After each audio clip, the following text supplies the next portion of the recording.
to the 4 bells, and here we are doing workout from home number 105 today, and we have got ourselves a glorious upper body pushing day or pressing day in the books.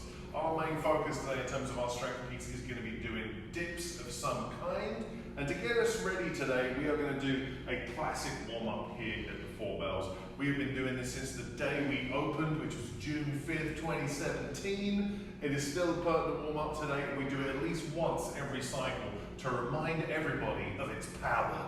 We are going to do the 4 out of 5 rights of Tibetan yoga. Out of the 4 movements that there are out of the 5, we're going to do those for 10 reps each, and we're going to be doing 2 rounds of that today.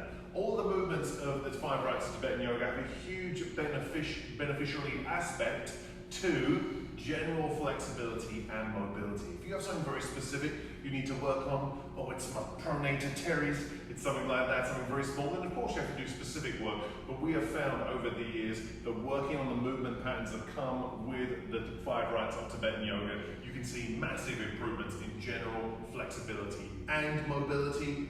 So let's take a look at those movements. With 4 out of 5 rights of Tibetan yoga, the first of the 5 rights back in the ancient Tibetan times was to spin clockwise in a circle for the same amount of reps you're doing for the other 4. The idea behind that is to awaken your chakras or your vortexes if you're into that kind of thing. We don't do that here at the gym. If you want to do it, of course you can do it on your own time. We are going to start with the other 4 exercises, which in my opinion is the easiest way to look at general flexibility.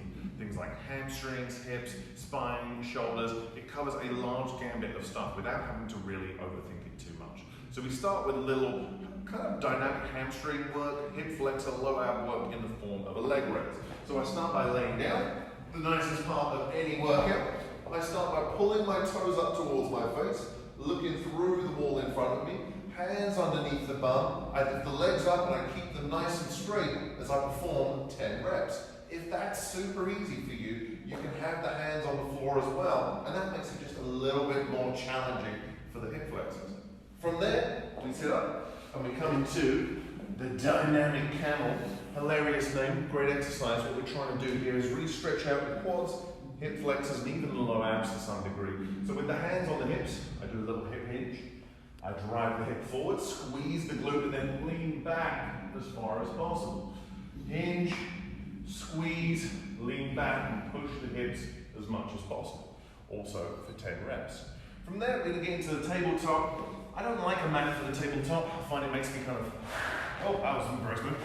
I find it makes me kind of flop around a little bit. So with the tabletop, I'm going to sit out in front of me, legs straight. I'm going to have the hands by the hips. And the idea is I'm going to push my hips up, and on a 90-degree position with the knees, 90-degree position with the shoulder. So we press into the floor, feet down, hips up, nice and drive with the hips. We come through the hands, back up to the ceiling as we do 10 reps of the tabletop. Last but not least, the old pump, which means basically a downward facing dog to a up dog position. We send the hips to the ceiling and back down to the floor for 10 reps. So we start off with the leg raise, from there we do the camel, from there tabletop, from there the pump. We're going to do 10 reps of those 4. We're going to do that for 2 rounds in the warm-up today.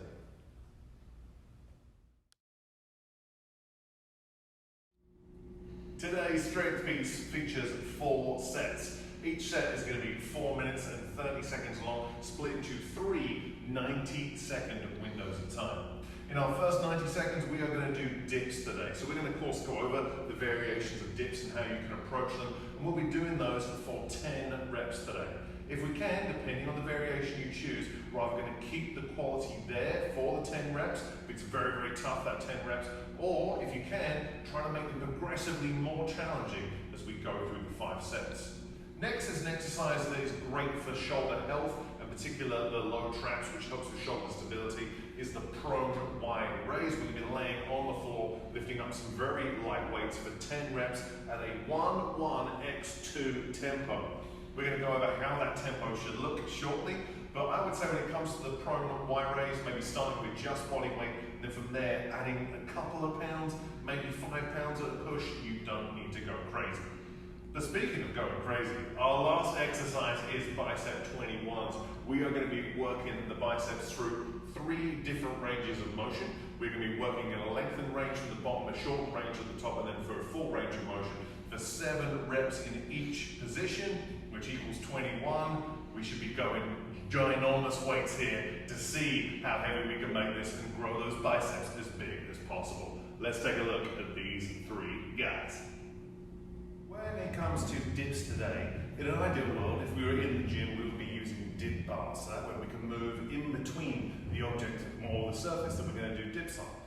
I would say for most people, when we watch people do these workouts at home on our Zoom classes, the majority of people are using a box or a bench or the edge of the couch or something. So that's what we're going to look at today. Of course, if you have dip bars, use them. Don't be afraid to use them. So how do I scale these and start off nice and easy? I'm going to have the hands just outside of the hips. I'm going to have about 90-degree bend in the knee. From here, shoulders below the elbow if possible. From there, just about playing around with how straight can I get the legs. From there, if I can get the legs completely straight, I should be thinking about putting my feet up onto a higher surface. And from there, if I can, if I'm feeling dangerous or I have a partner to help me, I can put a weight on my lap. Of course, if you have dip bars or you have very high stools and you want to get into full body weight dips, please do so, but we are doing dips for 10 reps today, and if we can, trying to get progressively heavier as we go through each set. With the prone Y raise, what we're trying to do is work the low traps. So you've obviously got your upper traps here, the mid traps. Those guys get a lot of work throughout the day, particularly if you don't always have the best postural position. For a lot of people, the upper traps are very tight, but it also means they want to do all of the things for you. They want to help you. But really, in a lot of positions, particularly if we're overhead or we're pressing or we require shoulder stability, we need those low traps to fire. So you've done Y, T, W, I's before. We're just going to do that Y part. When it says prone, that means we're going to lay face down on the floor. And if we're looking at that tempo, where it says 1, 1, X, 2, what that means is I'm going to come out into my Y position. I'm going to raise up, hold, 1, 2, and then I relax, pause for 1. So it's up, 1, 2, 1 second down, 1 second pause, 1, 2, and that's how our Y raise should work. Of course, if you can do that with body weight, grab yourself some light weights. Doesn't have to be anything crazy. I would say past 5 pounds, it usually gets a little bit squirrely. So either way, we raise up, 1, 2, and then control it down, small pause before we come into the next rep. Bicep 21s are a fantastic exercise to add tons of time under tension onto the bicep. We're working through 2 partial ranges of motion, so you could argue like a lengthened position and a shortened position, and also for a full range of motion, and we get to spend a ton of time each set working those biceps. So you can do it with a band. It's going to be tougher with a band because you're going to find some parts of the range of motion very tough, some parts easy. You can do it with a barbell, you can do it with dumbbells, you can do it with kettlebells, but they're a little bit tricky. So either way, how does it look? I get myself set up. I always like to lean against a post when I'm doing standing bicep stuff, because it means I'm not wobbling and leaning around as I start to get tired. So I look at the bottom range of motion first. I'm going to come up just to halfway and then back down to the hips. So it's going to be 7 reps in that bottom range of motion. When I come to my 7th rep, I come all the way up to the shoulders and I come down to halfway. So we've gone from the bottom to halfway, then from the top down to halfway. And once I've done 7 reps from the top to halfway, I then go into a full range of motion. So we do 7 at the bottom half, 7 at the top half, then 7 full range of motion for some beautiful bicep 21s. In today's conditioning piece, we have 4 rounds of a 3-minute block with a 1-minute rest in between. So that equates to what, like 4 minutes around, so 4 times 4 is about 16 minutes of a workout, minus the rest, 15 minutes, kind of around there. Either way, what we're going to try to do today is treat every 3-minute block of work as an AMRAP, and what we're trying to do today is create an accumulative score. So let's talk about how that works, so it sounds confusing at first. In our 3-minute AMRAP means as many rounds as possible. So in each of our rounds, we have 4 exercises. We're going to do mountain climbers for 8 reps, push-ups for 8 reps, V-ups for 8 reps, and then Russian twists for 8 reps per side.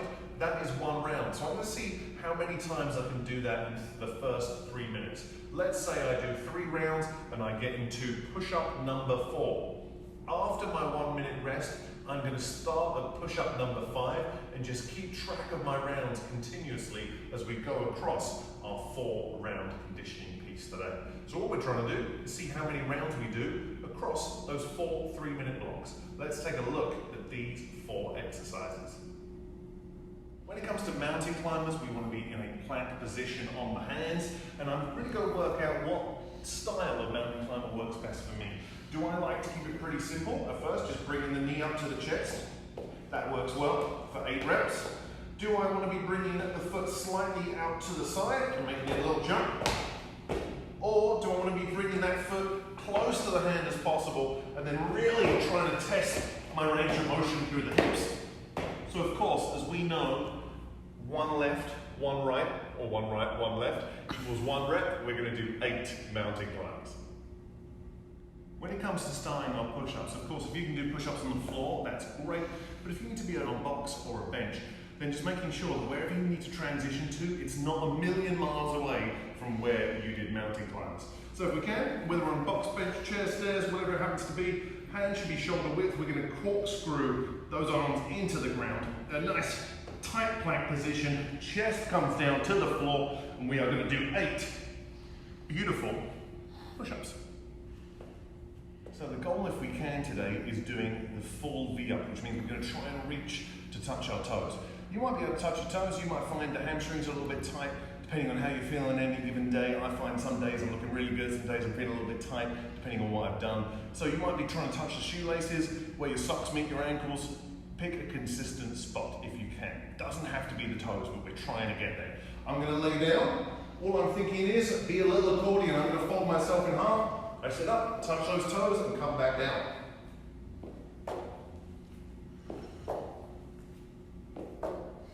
And that's a V-up. With our Russian twist, all we need to think about is bracing the abs as we rotate.